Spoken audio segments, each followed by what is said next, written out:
বন্ধুরা, আজ আপনাদের এমন এক মানুষের গল্প শোনাবো যে অন্যের ডায়েরি পড়তে গিয়ে নিজের ভাগ্যটাই বদলে ফেলেছিল। শহর থেকে দূরে একটা পুরনো জমিদার বাড়ি। সেই বাড়ির লাইব্রেরি ঘরে লুকানো ছিল ধুলোমাখা এক ডায়েরি।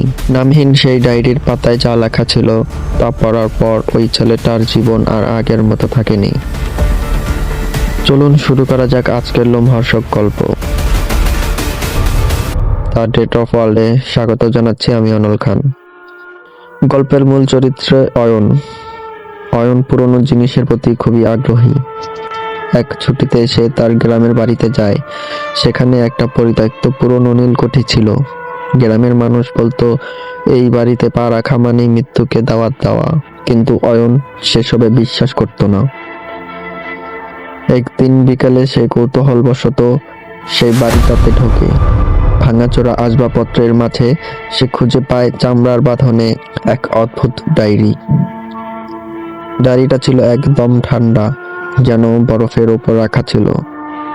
অয়ন ওটা নিয়ে বাড়িতে চলে আসে। রাত 12টা। অয়ন ডায়েরিটা খুলল।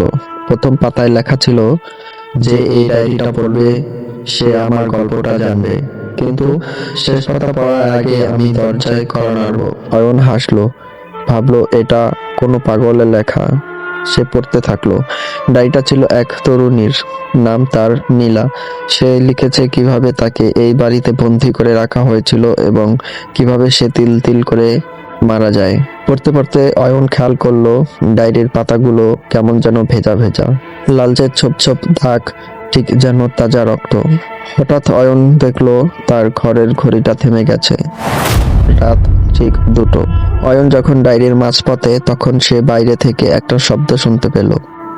কেউ যেন কাঠের সিঁড়ি দিয়ে উপরে উঠে আসছে, অথচ বাড়িতে সে ছাড়া কেউ নেই। সে ডায়েরির পরবর্তী পাতায় চোখ রাখলো। সেখানে লেখা, আমি এখন তোমার সিঁড়িতে, আমি জানি তুমি পড়ছো। অয়নের বুক ধড়ফড় করতে লাগলো। সে ভাবলো এটা মনের ভুল, কিন্তু ঠিক তখনই তার ঘরের দরজায় কেউ 3বার টোকা দিল। অয়ন ভয়ে কুঁকড়ে গেল।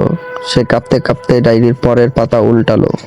সেখানে লেখা, দরজা খোলার দরকার নেই, আমি তো জানলার এপাশে দাঁড়িয়ে আছি। অয়ন জানলার দিকে তাকাতেই দেখলো একটা ফ্যাকাশে সাদা মুখ, যার চোখের জায়গায় শুধু কালো গর্ত। নয়ন চিৎকার করতে চাইলো, কিন্তু তার গলা দিয়ে কোনো আওয়াজ বেরোলো না। অয়ন ভাবলো ডায়েরিটা শেষ করে ফেললে হয়তো সে মুক্তি পাবে। সে একদম শেষ পাতায় চলে গেল। শেষ পাতায় কোনো লেখা নেই, শুধু একটা বড় আয়না আঁকা, আর আয়নার নিচে লেখা ছিল, পেছনে তাকাও।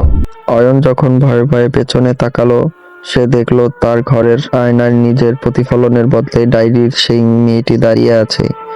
মেয়েটির হাতে সেই একই ডায়েরি, আর ডায়েরিটা থেকে রক্ত ঝরে অয়নের মেঝে ভিজে যাচ্ছে।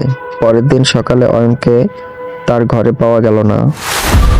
দরজা ভেতর থেকেই বন্ধ ছিল, শুধু বিছানার ওপর পড়েছিল সেই ডায়েরিটা।